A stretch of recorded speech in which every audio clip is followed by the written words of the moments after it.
bapak ini maling sukses, nah gak ada. WTS, maaf, ngerti ndak kalau kelakuannya elek? Ngerti betul nek kelakuannya elek? Maka nggak ada perempuan nakal yang kepingin mewariskan perbuatannya kepada anak-anaknya. Kau no, wong wedok nakal ndongakno anake, muga-muga luwih laris timbang buan. Kau.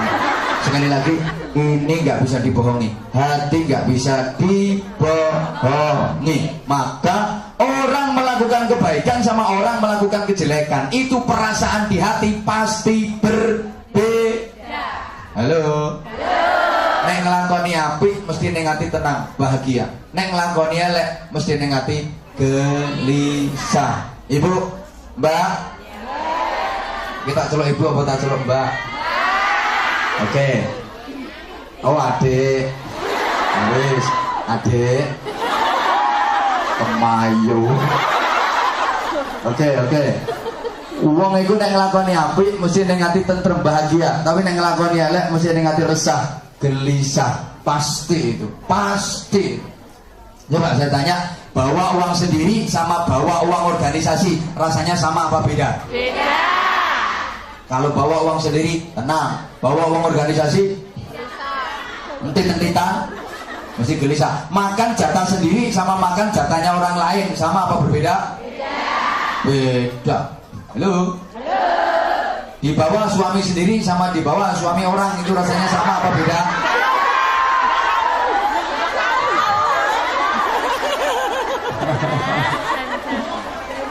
Halo? Halo? Jangankan manusia, kucing saja ngelakoni apik karena ngelakoni elek itu sikapnya berbeda. Perhatikan kucing, kalau yang dilakukan baik pasti dia tenang. Kucing makan pindang dikasih majikan. Saya bukan bermaksud membanding-bandingkan majikan dengan sampean. Jangan terlalu sensitif, Pak.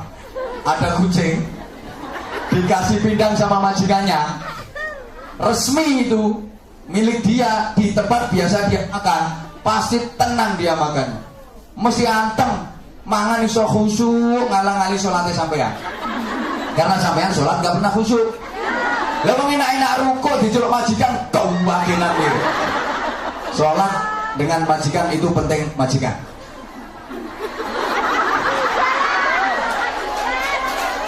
Loh iya kok. Pokoknya aku kapan diundang ning Hongkong itu pasti saya sampaikan itu.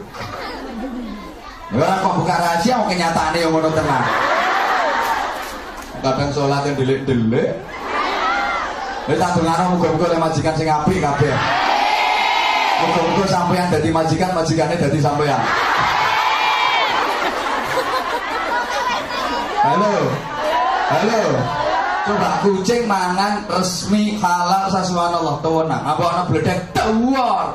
Jare kucing emangnya gue pikirin santai, gak ngereket. Tapi ana kucing nglakoni barang orang kena. Pindang ditutupi rapet tindian tek, lah kok diokeh, diongkat. Delon arep ngokeh mesti pendirangan. Petik pendelik pasti. Pasti lemak so diokeh. Ana wong lewat sriwet parledet melayu. Apa ndase mlebu separo lebih dadak. Itu kucing yang ngelakuin gak ngena. Maka cirinya orang yang baik, halo, al khairu yuhibbul khaira wasyarru yuhibbus syarra. Orang baik itu seneng manggon ning keapian, betah manggon ning keapian, kerasan berada di tempat kebaikan. Orang yang baik itu orang yang kerasan manggon ning keapian, betah mengikuti kegiatan kebaikan. Orang Islam yang baik itu orang Islam yang betah berada di masjid, betah berada di majelis taklim seperti ini. Orang Islam yang selamat itu orang Islam yang betah berada di majelis taklim. Termasuk TKW yang selamat. Itu TKW yang betah kerasan berada di majelis taklim, kerasan berada di pengajian. Padha karo iwak sing selamat, iku iwak sing betah kerasan manggon ning jero banyu. Ana iwak ora kerasan manggon ning jero banyu, iku tandane iwak njaluk digoreng. Ana TKW ora kerasan manggone pengajian iku tandane TKW njaluk di.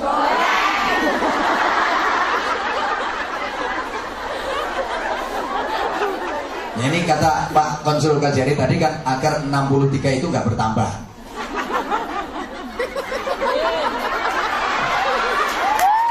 Kalau ada lagi digoreng saja. Tapi selama sampean seperti ini insya Allah aman. Tapi nggak mungkin zaman seperti ini terus, nggak mungkin. Apa sama janji akan seperti ini terus? Di kamar mandi? Ya enggak, artinya dalam kehidupan keseharian subhanallah ajining rogo sarono insya Allah. Kalau pakaian-pakaian kayak gini kan Anda kelihatan lebih cantik. Benar. Semakin terhormat, anggun, berwibawa, dan tidak mudah digoda oleh lanangan. Ya iya. Emang bener yang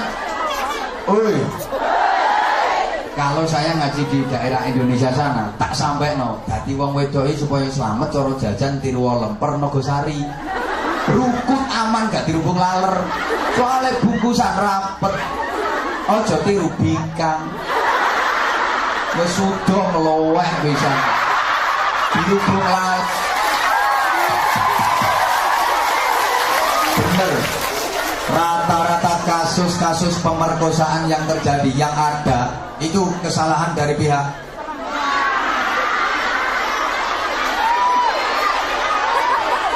rata-rata kasus asusila yang ada itu rata-rata kesalahan dari pihak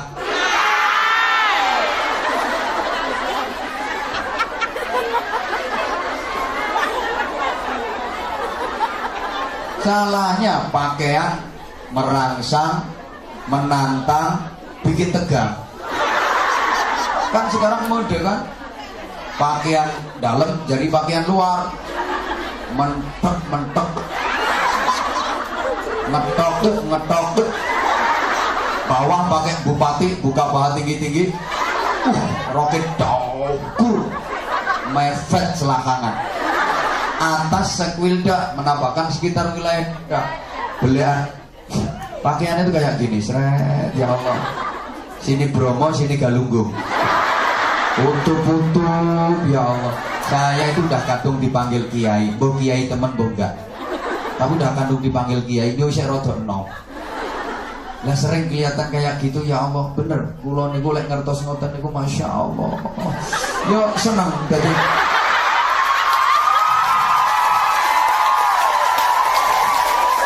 loh seneng nuturi durung rampung di sorak terus tak kira-kira dengarkan dulu.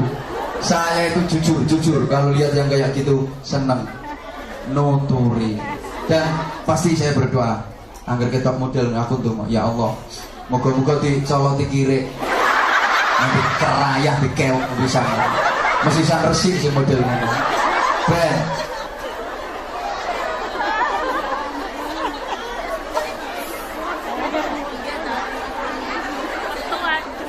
Halo. Hati, fuadun. Ya, sekarang saya kirim pemahamannya. Tak kirim pemahamannya di sini, Mbak. Tak kirim pemahamannya dulu. Kolbu tadi di mana? Kolbu tadi di mana? Rupanya cerdas. Tak potongan tapi cerdas. Informasi yang masuk ke otak manusia itu sumbernya dari mana? Otak mana? Informasi yang masuk ke otak kita itu sumbernya dari mata dan telinga. Dari mata dan apa yang dilihat mata, apa yang didengar telinga masuk ke dalam otak. Ditimbang-timbang oleh otak, kemudian turun ke hati, tertanam di hati, muncul secara spontan jadi perilaku. Saya ulang.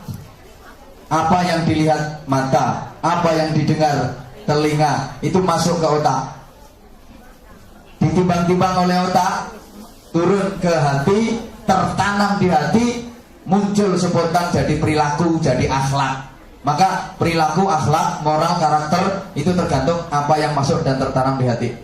Kalau yang masuk dan tertanam di hati baik, maka muncul jadi perilaku baik. Tapi kalau yang masuk dan tertanam di hati jelek, muncul jadi perilaku gampangannya gaya contoh seperti sering saya sampaikan, ketika kita bersin diucapkan apa? Alhamdulillah. Itu karena memang yang masuk dan tertanam di hati kita Allah Maka begitu spontan keluar alhamdulillah, yang diucapkan pasti baik. Tapi maaf, kadang kan ada orang yang bersin itu yang diucapkan bukan alhamdulillah, bukan menyebut nama Allah, tapi malah nama-nama makanan. Wakeh ngono. Bakso, soto, es teh, ada wajib. Itu maaf, berarti yang masuk dan tertanam di hatinya adalah departemen perbadokan. Ini spontan kok, spontan, bener spontan. Iya, kita lagi jalan, kaki terantuk batu, sikil kesandung batu, jebret, innalillah, masya Allah, ya Allah. Ini memang yang masuk dan tertanam di hati kita Allah, maka metune apik. Tapi kadang ada orang yang lagi jalan kesandung, jebret, yang diucapkan malah nama-nama binatang. Pokoknya kewan sikil papat yang metu kabeh. Itu berarti kelakuannya kelakuan binatang. Oh no, wedok bisa melakukan asu, ya Allah. Kesandung jebret, jarang, ya Allah. Itu berarti wataknya watak jarang. Itu ini mau ngecon itu jarang persis. Polanya kaya jarang, gidrang-gidrangnya kaya jarang, rambutnya ya kaya jarang. Halo, nguyuh ya kaya jarang. Mau panjang jarang. Sorry. Ini sekali lagi karakter. Maka otak, hati harus dilatih dengan ucapan yang baik. Halo. Iki mudun diawasi. Kau berpaling dariku. Otak, hati harus dilatih. Latihannya dengan ucapan-ucapan yang baik. Bukankah ucapan yang baik itu menentukan akhir hayat seseorang? Man kana akhiru kalamihi la ilaha illallah dakhalal jannah. Barang siapa yang akhir ucapannya di dunia itu adalah kalimat tauhid la ilaha illallah, maka dia akan masuk surga. Ucapan menentukan. Maka tolong perhatikan, ada satu ungkapan, ada satu dalil yang sering juga saya pakai, cuma belum saya sampaikan ke sampean. I hear, I forget. I see, I understand. I go, I remember. Balane nek gak iso. Gak bisa diulang siaran radio soal. Halo. Sami'na fanasina. I hear, I forget. Rati reken no. Tak angen-angen kok kaya wong bento. Saya dengar, saya lupa. Uy. Pergi. Capek lu gue. I hear, I forget. Saya dengar, saya lupa. Sesuatu itu kalau cuma didengar mudah terlupakan. Saya ulang, sesuatu itu kalau cuma didengar mudah terlupakan. Biasanya ngaji juga begitu. Ngaji ku nek cuma ngaji kuping, iku sing sering mlebu kuping tengen, metu kuping tengen. Metu kuping kiwa lumayan. Isek masuk ono labete. Ini mendal. Jadi masuk kuping kanan, keluar lagi kuping kanan. Mendal. Maka jangan hanya pakai telinga. Sesuatu yang hanya berdasarkan telinga itu sering salah faham dan sering menimbulkan faham yang salah. Kan banyak fitnah itu gara-gara bisik-bisik tetangga. Gak harus tetangga. Gara-gara ini. Halo. Maka terusannya I see, I understand. Ya, tiba-tiba kau gede-gede dulu.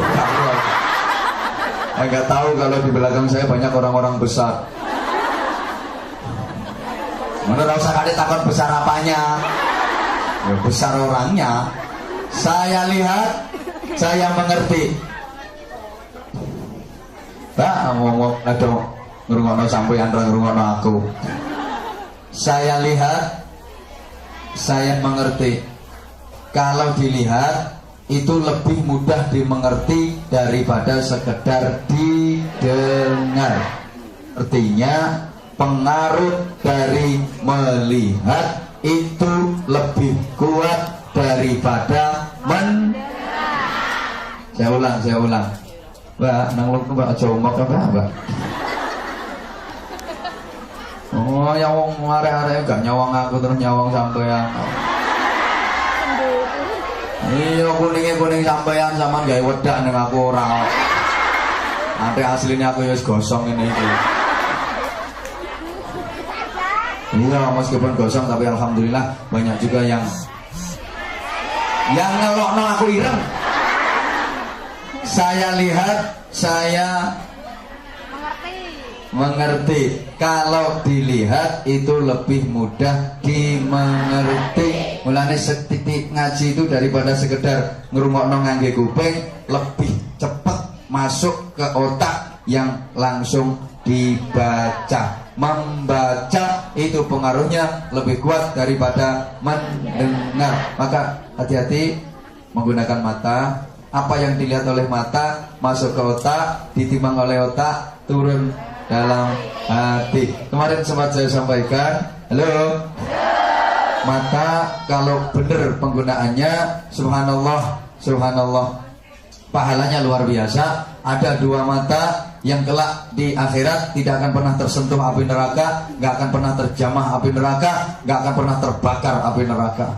Kalau penggunaan mata itu baik. Satu, mata yang sering digunakan untuk menangis karena takut kepada Allah, menangis karena menyesali dosa yang pernah diperbuat. Dua, mata yang digunakan untuk melihat dan menyaksikan kebesaran Allah SWT, diambil hikmahnya. Juga mata yang digunakan untuk baca Quran, baca kitab, baca buku-buku ilmu yang manfaat. Pokoknya mata yang digunakan untuk melek ngaji kayak ini, mulane yang ngaji melek. Halo, sing merem tolong jongkrokno pisan. Ngeruweti merem niku nulari kok. Yang paling kuat adalah I remember. Saya kerjakan, saya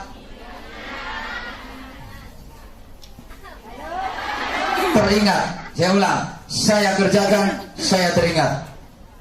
Perilaku lahir itu pasti membekas ke dalam batin.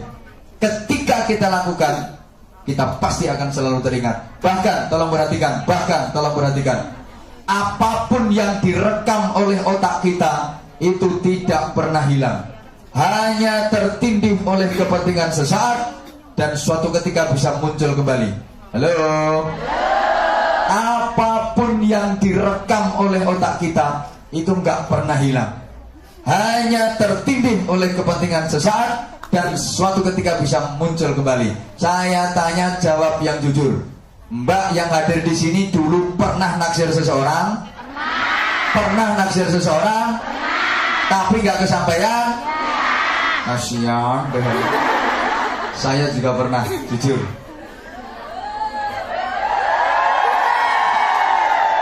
Enggak, tapi yang saya dapat jauh lebih baik daripada yang saya taksir dulu.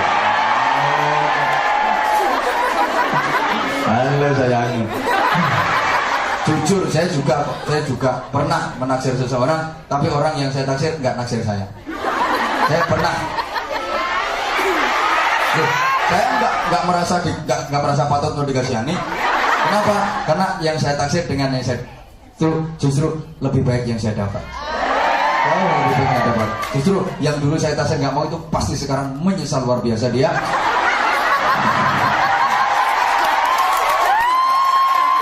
Loh, jujur, namanya orang dalam urusan itu saya pernah dikecewakan, mengecewakan apalagi.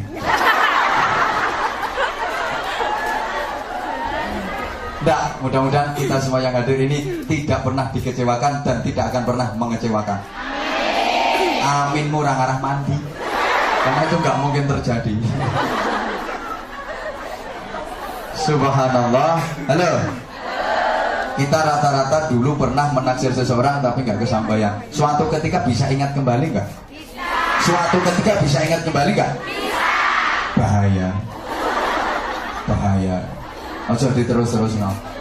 Saya tanya lagi, waktu kecil dulu, halo? Yang datang di sini waktu kecil dulu pernah nyuri nggak? Siapa yang nggak pernah nyuri sama sekali angkat tangan?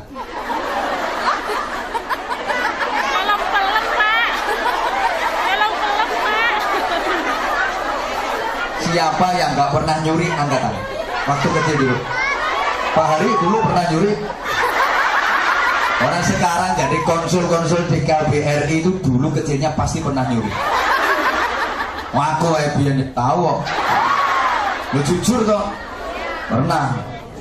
Nyuri apa? Rahasia. Nanti nyeritano kenakalannya gak ditiru bocah-bocah. Subhanallah, pernah. Yombo saya kok iso dadi kiai aku dhewe ra gunung ya.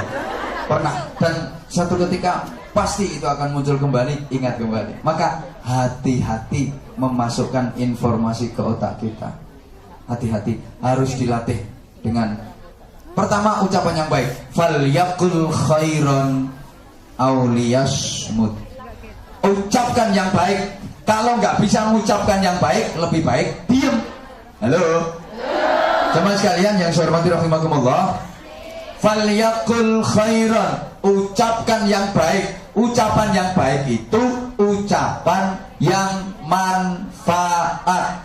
Ucapan yang manfaat dan diperlukan.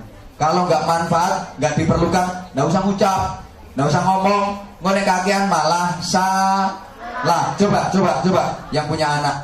Misalnya ketika Saman punya anak nakal, yang Saman ucapkan apa? Bocah kurang ajar. Ngono toh? Hei.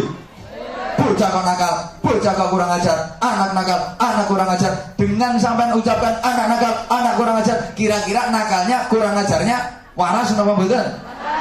Malah dadi. Malah nemen padha karo sampean dongano. Anak kurang ajar. Pas ana malaikat amin. Anak kurang ajar temen iku dongane sampean. Apalagi ibu-ibu iku biasanya rada merawat ning anak. Ibu-ibu iki lho. Rada merawasno, sing wis ibu, sing mbak belum. Yang sudah ibu biasanya merawasno. Kenapa? Marah sama suami, manggil sama suami, gak berani, akhirnya anak sing dimusuh. Itu rahasia perempuan seperti itu memang. Nang wong lanang manggil gak wani, anak sing dimusuh. Subhanallah. Kadang anak bocah kualat, ya Allah, kena kualat teman mandi ucapannya sampean dhewe. Lah nek anak sampean kualat berarti sampean mbok-mbokane. Lah sampean meteng iku berarti gembel wong. Sampean manak nguweden kuwi yang ngetokno wong. Nah sampean gerangane wong kualat. Jangan seperti itu. Coba ketika anak nakal sampean astagfirullah, subhanallah, ya Allah, kira-kira jadi marah enggak? Gak kira ana wong marah karo zikir. Ketok anak kok subhanallah. Yakin gak mungkin. Gak mungkin jadi marah. Wis sampeyan nggo sapu ya, nggo sapu. Kadang mbok seblek anakmu. Misale wis Yus pokoknya sing ngapi lah, apa subhanallah, apa Allahu Akbar, ya Allahu Akbar kok kaya ate nglawan setan ya, sama kan. Ya ojo terlalu Allahu Akbar lah. Iku kaya tani arep mateni wong kafir ae. Lha nek nganten anyar. Nganten anyar gak apa-apa. Dalam kamar Allahu Akbar. Biar mertua dengar wah lagi sholat. Allahu Akbar. Dipikir sholat padahal ya sholat. Padahal sholat gitu. Nek musuh anak ya Allahu Akbar. Ya Allah. Astagfirullah, subhanallah. Andaikan itu memukulnya bukan karena nafsu. Andaikan terpaksa kok nyebles tenang, itu nyeblesnya bukan karena nafsu dan tidak ditunggangi setan. Karena setan gak mungkin barengi wong sing zikir. Iya, andaikan terjadi. Tapi insya Allah ketika yang kita ucapkan astagfirullah, masya Allah, ya Allah, mungkin jadi marah. Gak mungkin jadi marah. Saya ngomong-ngomong, marah itu boleh apa enggak? Marah itu boleh apa enggak? Boleh. Oke. Kalau boleh tolong tunjukkan saya perda mana yang memperbolehkan orang marah. Perda mana yang memperbolehkan orang marah? Halo. Kalau ayat Quran ayatnya mana? Kalau hadis hadisnya yang mana? Saya kepengen tahu. Tegas iya, kalau marah enggak. Yang ada itu wal kadhiminal ghaidha wal 'afina 'anil nas. Kan seperti itu. Orang yang bertakwa itu siapa sih? Orang yang mampu menahan amarahnya dan mudah memaafkan orang lain. Ya, Niku ayatnya wasari'u ila maghfiratin min rabbikum wa jannatin 'arduha as-samawati wal ardu u'iddat lil muttaqin. Siapa itu muttaqin? Alladzina yunfiquna fis sarra'i wad dharra'i wal kadhiminal ghaidha wal 'afina 'anil nas. Orang takwa itu orang yang mampu menahan amarahnya dan mudah memaafkan orang lain. Mampu menahan amarah. Berarti marah itu tidak boleh. Halo? Di ayat lain, wasyabirina fil ba'sa'i wad-dharra'i wa hinal ba's. Orang-orang yang mampu mengendalikan diri di setiap menahan amarahnya di setiap kesulitan, kesempitan, penderitaan. Wassabirin, orang-orang yang mampu bersabar fil ba'sa wa dharra wa hinal ba's, dalam keadaan kesulitan, kesempitan, berbagai macam penderitaan. Sabar, sabar dan sabar. Lawannya sabar adalah marah. Halo. Di hadis yang lain lebih tegas Rasulullah menyatakan la taghdab walakal jannah. Jangan marah, maka bagimu surga. Jangan marah, maka bagimu surga. Kalau marah, bagimu neraka. Berarti marah boleh apa enggak? Boleh apa enggak? Alhamdulillah, langsung berubah. Belum setengah menit sudah berubah. Tadi boleh, sekarang enggak. Ini bukan berarti pelit-pelan, enggak. Bukti bahwa sampean itu cerdas. Cerdas nih roke. Enggak boleh. Maka kalau mau marah, tolong ucapkan kalimah-kalimah thayyibah. Maka nanti insya Allah nggak akan jadi marah, nggak akan